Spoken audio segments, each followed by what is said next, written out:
आपका स्वागत है हमारे चैनल पर। इस वीडियो में आपको देखने को मिलेगा टोरंटो जा रही दो पंजाबी महिलाएं दिल्ली एयरपोर्ट पर गिरफ्तार, वारदात कर उड़ चली थी कनाडा। दोस्तों, आज की ये कहानी सिर्फ एक खबर नहीं है, बल्कि हमारे समाज के उस कड़वे सच की तस्वीर है, जहां विदेश जाने की अंधी दौड़ कई बार इंसान को जुर्म के रास्ते पर ले आती है। दिल्ली का इंदिरा गांधी अंतर्राष्ट्रीय हवाई अड्डा, जहां हर रोज हजारों लोग अपनी आंखों में सुनहरे सपने लेकर पहुंचते हैं, वही बीती रात एक ऐसा ड्रामा देखने को मिला जिसने सबको हैरान कर दिया। कनाडा के शहर टोरंटो की फ्लाइट पकड़ने के लिए तैयार खड़ी दो पंजाबी महिलाएं, जो अपने मन में ये वहम पाली बैठी थी कि वो पंजाब में किए अपने गुनाहों से भागकर 7 समंदर पार सुरक्षित हो जाएंगी, कानून के लंबे हाथों की गिरफ्त में आ गई। ये मामला इतना संवेदनशील और नाटकीय था कि मौके पर मौजूद बाकी यात्री भी ये सब देखकर दंग रह गए। जब ये दोनों महिलाएं अपने हाथों में पासपोर्ट और बोर्डिंग पास पकड़े जहाज में बैठने के सपने देख रही थी, ठीक उसी वक्त दिल्ली पुलिस और इमिग्रेशन अधिकारियों ने उन्हें घेर लिया। ये मंजर देखने लायक था। एक तरफ कनाडा की चमकदार जिंदगी का सपना और दूसरी तरफ हथकड़ियों का कड़वा सच। उनके चेहरों पर जो खुशी कुछ पल पहले थी, वो अचानक खौफ और पछतावे में बदल गई। दरअसल ये सारा मामला पीछे पंजाब में की गई एक बड़ी वारदात से जुड़ा हुआ था, जिसके बारे में हम आपको आगे विस्तार से बताएंगे कि कैसे इन्होंने कानून की आंखों में धूल झोंकने की कोशिश की और कैसे आखिरी मौके पर इनकी चालाकी इन्हीं पर भारी पड़ गई। ये बात किसी से छिपी नहीं है कि आज के समय में पंजाब की नौजवान पीढ़ी और हर वर्ग के लोगों में कनाडा, अमेरिका या ऑस्ट्रेलिया जाने का कितना भारी क्रेज है। हर कोई चाहता है कि वो जल्दी से जल्दी विदेश पहुंचे और डॉलर्स में कमाई करे, लेकिन इस चाहत में कई बार लोग सही और गलत का फर्क भूल जाते हैं। इन दोनों महिलाओं ने, जिनका संबंध पंजाब के एक मशहूर जिले से बताया जा रहा है, ने भी कुछ ऐसा ही रास्ता चुना था। जानकारी के मुताबिक इन महिलाओं ने विदेश जाने के लालच में अपने ही करीबियों या जानकारों के साथ धोखाधड़ी करके एक बड़ी रकम हड़पी थी और फिर रातों रात फरार होने की योजना बनाई थी। उन्हें लगता था कि अगर वो एक बार जहाज में बैठ गई और भारत की सरहद पार कर गई, तो पीछे पुलिस या कानून उनका कुछ नहीं बिगाड़ सकेगा। ये सोच अक्सर अपराधियों को हौसला देती है, लेकिन वो ये भूल जाते हैं कि आज के डिजिटल युग में पुलिस का तालमेल कितना मजबूत हो चुका है। इन महिलाओं ने अपनी वारदात को अंजाम देने के तुरंत बाद दिल्ली की तरफ दौड़ लगा दी थी, ताकि पंजाब पुलिस के हरकत में आने से पहले ही वो देश छोड़ जाए। रास्ते में जाते हुए शायद ये अपने मन में जीत का जश्न मना रही होंगी, ये सोचकर कि उनका प्लान सफल हो गया है। पर कुदरत का इंसाफ और कानून की नजर बहुत तेज होती है। जिस समय ये एयरपोर्ट की चमकदार लाइटों में दाखिल हुई, इन्हें अंदाजा भी नहीं था कि पीछे पंजाब से एक खास सूचना पहले ही दिल्ली एयरपोर्ट के सुरक्षा अमले तक पहुंच चुकी है। ये कहानी हमें ये सोचने पर मजबूर करती है कि क्या विदेश जाने का जुनून इतना बड़ा हो सकता है कि इंसान अपनी ज़मीर और कानून का डर भी भूल जाए। अब हम बात करते हैं उस वारदात की जो इन महिलाओं ने पंजाब में अंजाम दी थी। सूत्रों से मिली जानकारी के अनुसार ये मामला पैसों के लेन देन और भारी ठगी से जुड़ा हुआ है। कहा जा रहा है कि इन्होंने कनाडा जाने का खर्चा पूरा करने के लिए या वहां जाकर सेटल होने के लिए एक साजिश रची थी। इस साजिश का शिकार कोई और नहीं, बल्कि उनके अपने ही भरोसेमंद लोग थे। अक्सर देखा जाता है कि जब लालच सिर पर सवार होता है तो रिश्तों की अहमियत खत्म हो जाती है। इन महिलाओं ने भी यही किया, विश्वासघात।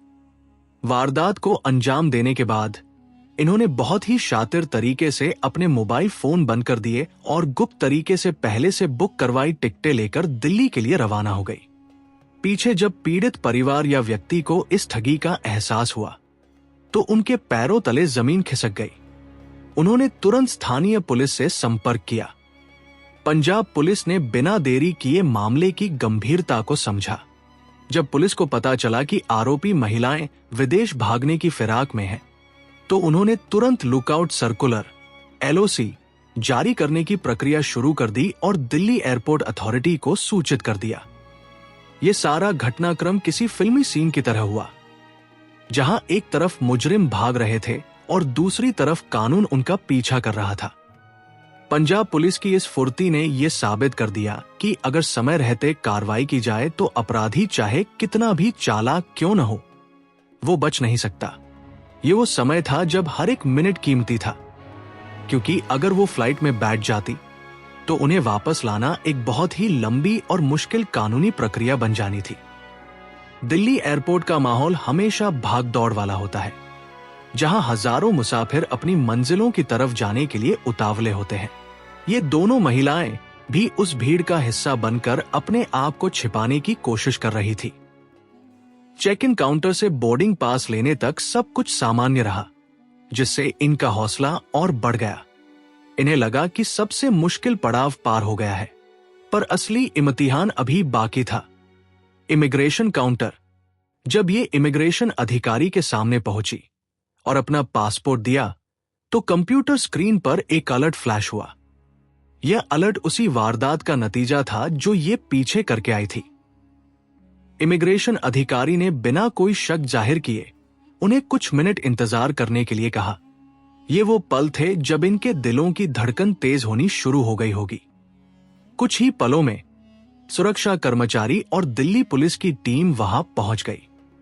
जब पुलिस ने उन्हें साइड पर आने के लिए कहा तो उनके चेहरों पर हवाइयां उड़ने लगी। आप कनाडा नहीं जा सकती, आपको हिरासत में लिया जाता है। ये शब्द सुनते ही उनकी दुनिया अंधेरी हो गई। वहां मौजूद लोग बताते हैं कि गिरफ्तारी के वक्त ये महिलाएं भावुक हो गई, रोने लगी और मिन्नतें करने लगी। वो बार बार कह रही थी कि शायद कोई गलतफहमी हुई है, लेकिन पुलिस के पास पूरे सबूत और जानकारी मौजूद थी। वो जहाज जो उन्हें टोरंटो लेकर जाने वाला था, वो उनके बिना ही उड़ गया और वो एयरपोर्ट के थाने में पहुंच गई। ये घटना हमें याद दिलाती है कि जैसी करनी वैसी भरनी। आप अपने कर्मों से भाग नहीं सकते, चाहे आप कितनी भी तेज दौड़ लगा लें। इस गिरफ्तारी के बाद जो स्थिति बनी वो बहुत ही तरस खाने वाली और सोचने वाली थी। पंजाब पुलिस की टीम को सूचित किया गया और वो आरोपियों को अपनी हिरासत में लेने के लिए दिल्ली रवाना हो गई। अब सोचिए उनके परिवारों के बारे में, गांव के लोगों के बारे में और खास करके उन पीड़ितों के बारे में जिनके साथ इन्होंने धोखा किया था। जहां कल तक ये बातें हो रही थी कि फलाने की लड़की या बहू कनाडा जा रही है, आज वही चर्चा है कि वो हथकड़ियों में वापस आ रही है। यह बदनामी का दाग सिर्फ उन महिलाओं पर ही नहीं बल्कि पूरे परिवार पर लग जाता है। कानूनी कार्रवाई अब शुरू होगी, कोटक चहरी के चक्कर लगेंगे और वो सपना जिसके लिए ये सब कुछ किया गया था हमेशा के लिए टूट गया है। इस घटना ने यह भी स्पष्ट कर दिया है कि आज का प्रशासनिक ढांचा आपस में बहुत गहराई से जुड़ा हुआ है। अपराधी अक्सर सोचते हैं कि एक राज्य की पुलिस दूसरे राज्य में जाकर कार्रवाई करने में समय लगाएगी, लेकिन एयरपोर्ट जैसी जगहों पर सुरक्षा एजेंसियों का नेटवर्क बहुत मजबूत होता है। ये सारी घटना उन सभी लोगों के लिए एक चेतावनी है जो गलत तरीकों से धोखाधड़ी करके या कानून तोड़कर विदेश जाने के मंसूबे बनाते हैं। जेल की सलाखों के पीछे बैठकर अब इनके पास पछताने के सिवाय कुछ नहीं बचा। वो पैसा, वो गहने या जो भी लालच था, सब धरा का धरा रह गया। इंसान की असली कमाई उसकी इज्जत और ईमानदारी होती है, जिसको इन्होंने एक पल के लालच में गवा दिया। अंत में इस पूरी घटना से हम सबको एक बहुत बड़ा सबक सीखने की जरूरत है। दोस्तों, विदेश जाना, तरक्की करना या अपने सपनों को पूरा करना कोई गलत बात नहीं है। हर इंसान को हक है कि वो अपनी जिंदगी बेहतर बनाए। पर जब इस सपने की नींव जुर्म, धोखे और बेईमानी पर रखी जाती है तो उसका अंजाम कभी भी अच्छा नहीं होता। ये दो महिलाएं आज जिस हालात में हैं, वो इस बात का सबूत है कि बुराई के रास्ते पर चलकर मंजिल कभी नहीं मिलती। हम अक्सर देखते हैं कि लोग दिखावे के चक्कर में कर्जे उठाते हैं, ठगियां मारते हैं या गैरकानूनी ढंग डंकी अपनाते हैं, सिर्फ ये कहलाने के लिए कि वो विदेश में है। पर याद रखें, अपने वतन में ईमानदारी से कमाई गई रूखी सूखी रोटी परदेश में जुर्म करके मिले बर्गर पिज्जा से कहीं बेहतर है। हमें चाहिए कि हम सही रास्ता चुनें, मेहनत करें और कानून के दायरे में रहकर अपने सपने पूरे करें। अगर हम गलत करेंगे तो आज नहीं तो कल सच सामने आ ही जाएगा और उस वक्त जो शर्मिंदगी मिलेगी उसका कोई इलाज नहीं। इस वीडियो का मकसद आपको डराना नहीं बल्कि जागरूक करना है ताकि कोई और भाई बहन ऐसी गलती ना करे। जिंदगी बहुत अनमोल है, इसे लालच की आग में मत जलाओ। अपने परिवार की इज्जत का ख्याल रखो और हमेशा सच के रास्ते पर चलो। जे आपको ये वीडियो बढ़िया लगी तो कृपया करके हमारे चैनल को सब्सक्राइब और वीडियो को लाइक जरूर कर लें। धन्यवाद।